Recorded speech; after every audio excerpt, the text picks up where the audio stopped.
موسم اللہ کے ہاتھ میں ہے بھائی. یہاں بھی مری بن سکتا ہے لیکن وہ چلے گا تو مری میں جیسا کہ رش ہونے کی وجہ سے اتنا کو مزہ بھی نہیں آیا. واپس آئے تو یہاں موسم خانپور میں اتنا اچھا ہو جیسے بالکل مری سے زیادہ ٹھنڈا موسم جون جولائی میں. تو نے فرمایا دیکھو بھائی مری تو یہاں بھی بنا پڑا ہے. 2-3 دن کے لیے تم کو 2-3 دن اسی طرح موسم رہا. جب ہو گیا موسم بھی اللہ تعالیٰ کے ہاتھ میں ہے. سر رب السماوات والارض, گرمی میں سردی, سردی میں گرمی. اور کچھ بھی نہ ہو, کتنے اچھے ماحول میں رہو, اگر اندر انسان کے پریشان ہے کر دیں, باہر کے ماحول کا مزہ آپ کو خوش نہیں رکھ سکتی. اور اگر باہر کا ماحول کچھ بھی ہو لیکن اندر اچھا ہے تو اس میں مزہ آئے گا. کہتے ہیں وہ گرمی ہجرا وہ تیری یاد کی خنکی, جیسے کہیں دھوپ میں سایہ نظر آ.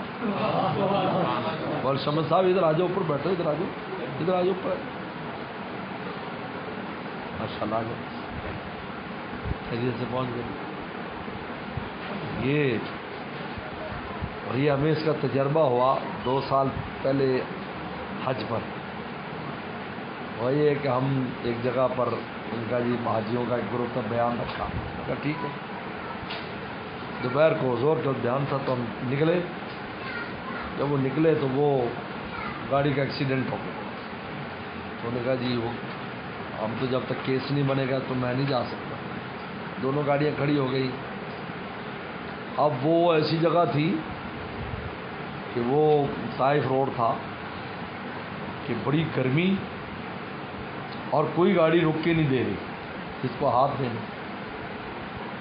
اب گرمی بڑی شدید لگ رہی ہے, گرم ہوا چل رہی. تو دور جو ہے نا, دور جیسے وہ گیٹ ہے وہاں درخت نظر آئے. ہم نے کہا یار چلو درخت ہے, چلو بھائی.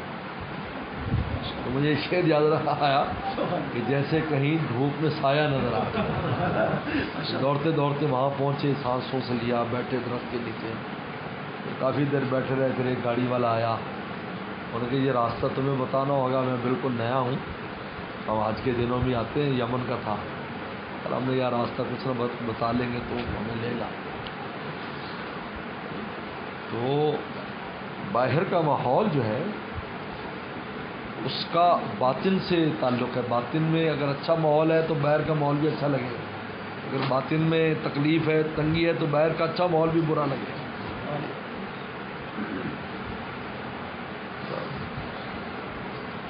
کیا خیریت سے, کہاں سے آ